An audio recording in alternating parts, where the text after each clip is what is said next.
What's going on, guys? This is Rob, and we are back with Wolverine and Ghost Rider Weapons of Vengeance. Now, for those of you guys who are just catching up with us, the long and short of this is that Wolverine's possessed by a demon called Bagragul, and we don't really know a whole lot about this guy, but he's basically set upon the path of finding whatever mutants he can find across the world, and really the United States, if we're being honest with ourselves, and kill them where he can. Now, there is a whole motivation behind that. We'll talk a little bit more about that as we get through this story, but this initially picks up at Cedar City, Utah, which is almost in the immediate vicinity of Project Hellfire. And again, we'll discuss the nature of Project Hellfire because it's really cool. But like him going on this warpath is really more the result of these mutants who were basically blowing up this house because the house was taken from them. Now, that's one of the things that I do want to make you guys aware of.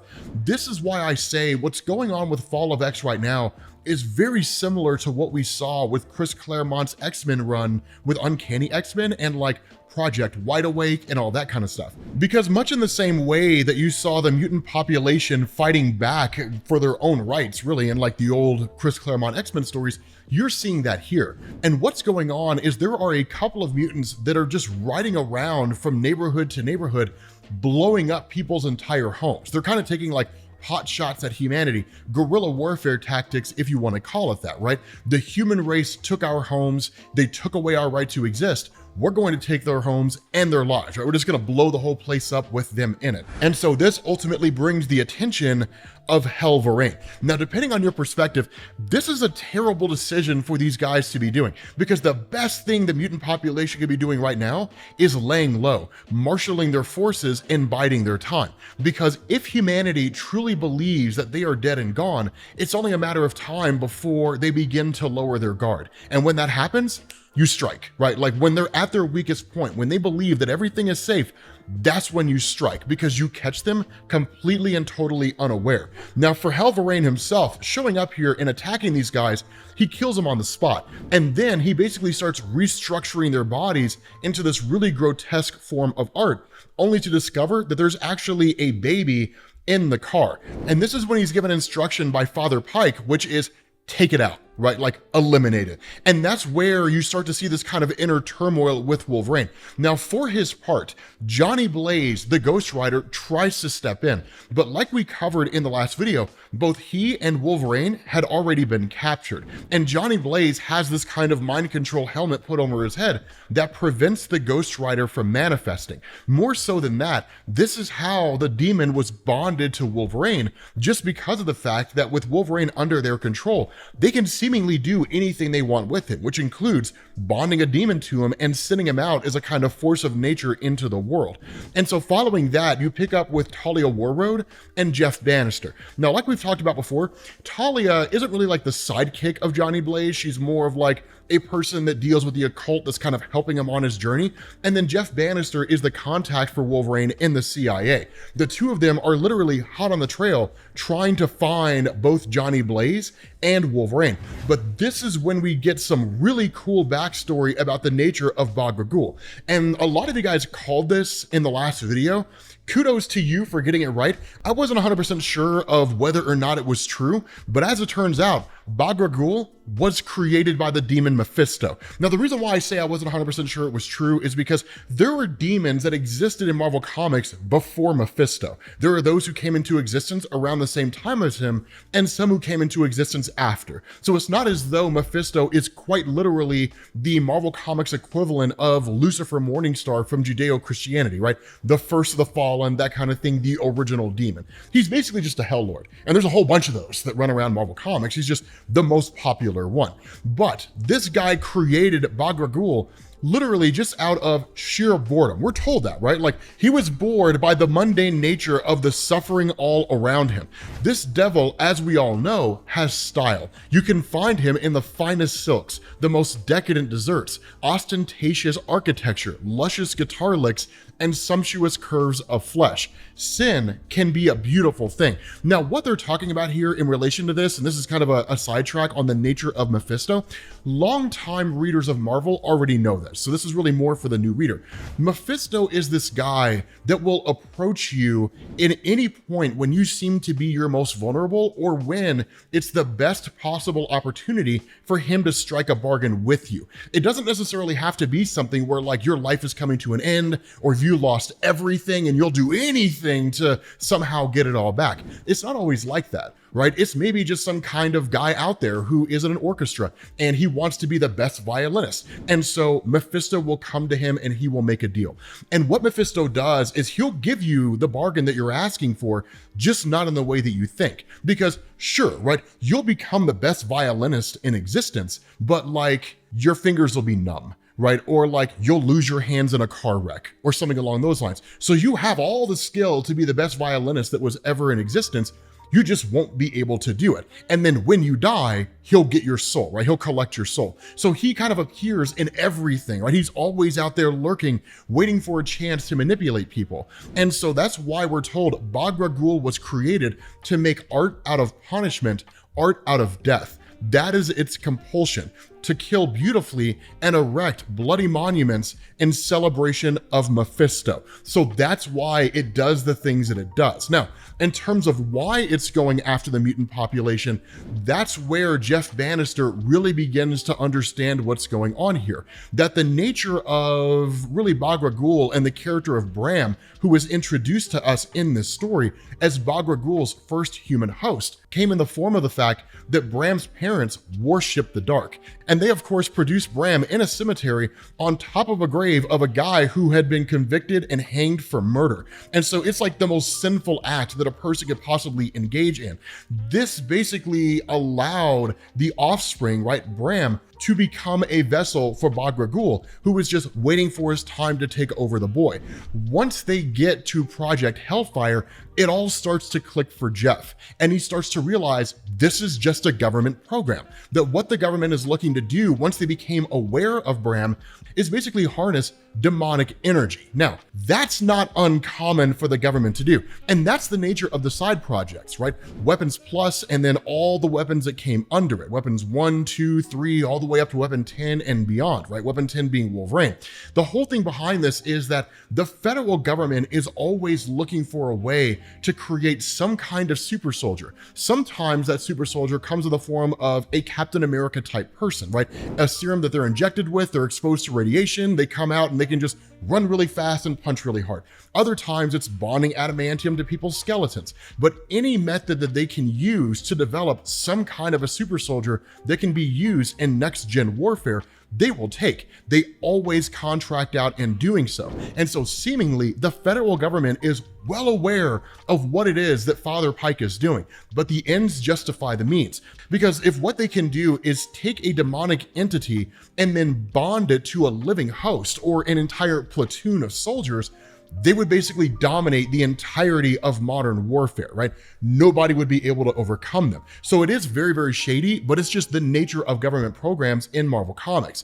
And so Wolverine, who's still kind of wrestling with this demonic side and being ordered to take this kid out, he ultimately rejects it, right? Like he says, no, that's not going to happen. And he stabs himself in order to kind of try to bring himself back to a degree. Because remember, the way in which Wolverine is able to regain his senses, at least as best he can, is by inflicting pain on himself. And so where he's told by Father Pike, you serve Mephisto, you serve the United States government, and you serve me. Ultimately, Wolverine seems to be able to overcome this, if just only by a small measure. And so this leads to Father Pike basically teleporting out, and then in turn, traveling directly to Wolverine himself. Now, once he's gone and out of the picture, that's when Talia and Jeff Bannister show up here and then free Johnny Blaze from his control. And this goes exactly the way that you would expect.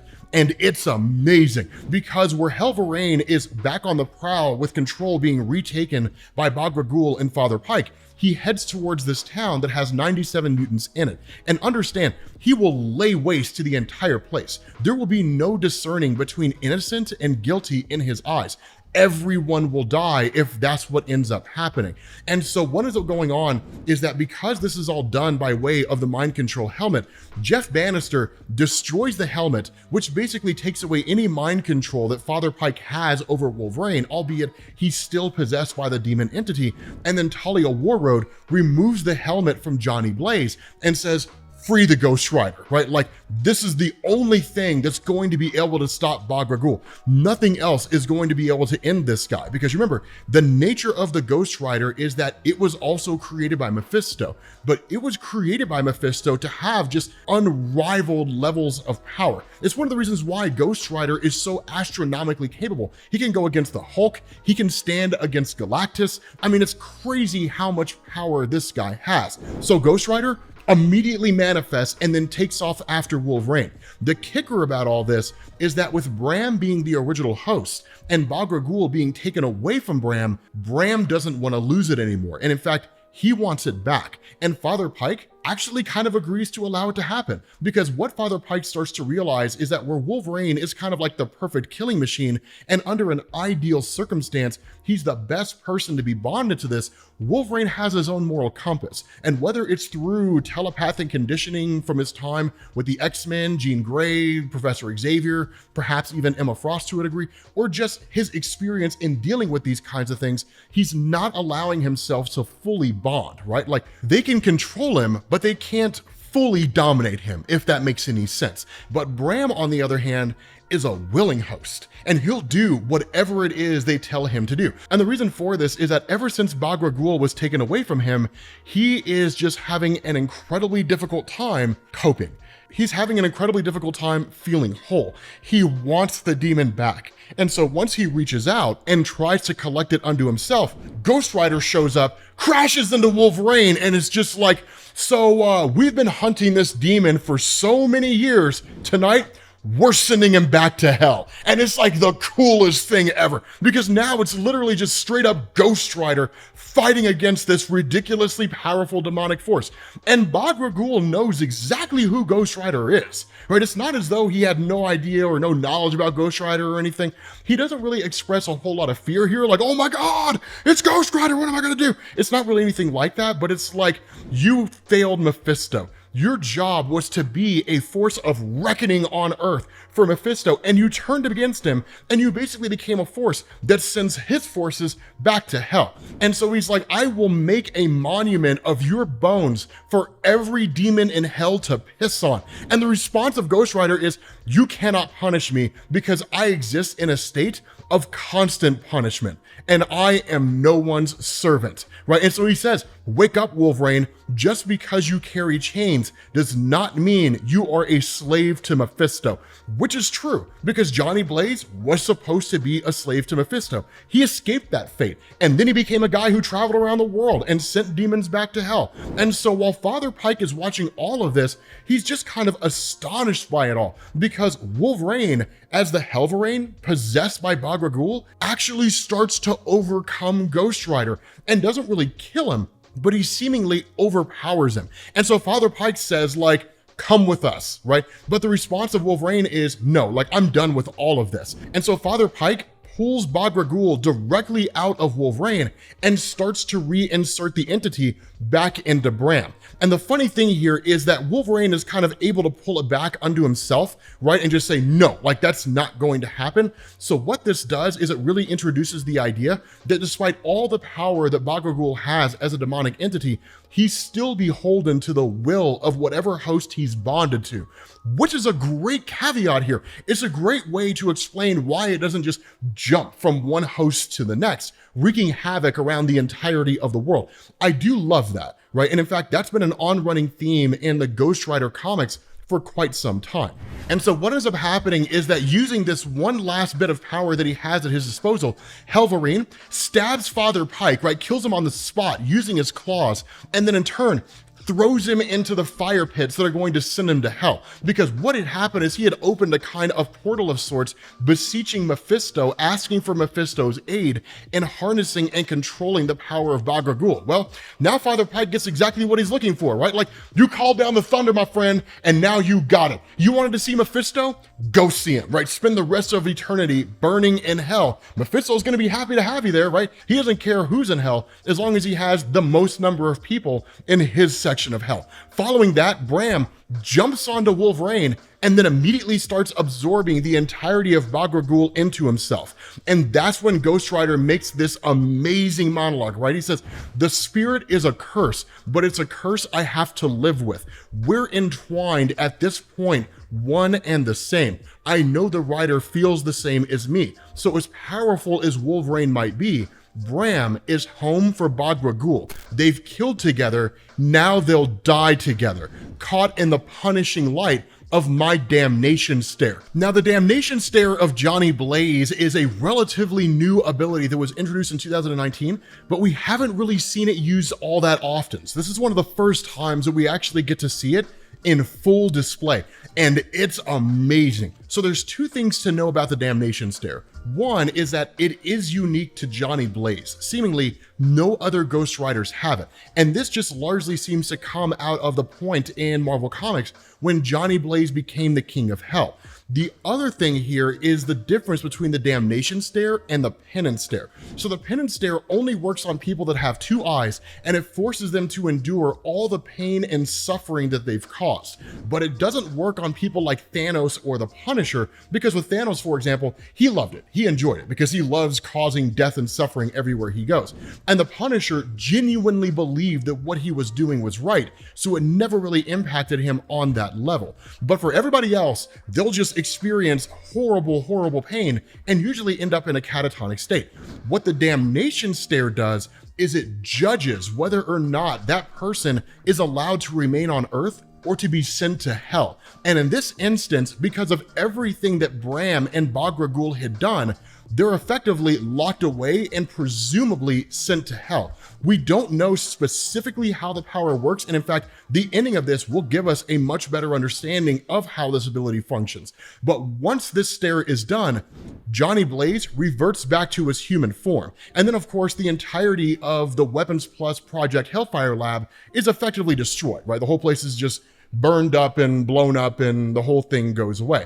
But while you have Wolverine and Ghost Rider that go about their own business, you have Bram who's still locked away as this kind of stone statue out there in the middle of nowhere. But where a bird lands on this statue itself, Bram is seemingly still there, encased in stone with his eyes glowing red. So what it looks like is this design just kind of lock a person away, but if they are of sufficient power, they are able to escape. Again, this power hasn't really been used all that often, so we don't know the ins and outs of how it works. But with that being said, guys, we're going to bring this to an end. If you need to get caught up on Weapons of Vengeance, make sure you click this link to the playlist, and I will catch you all later.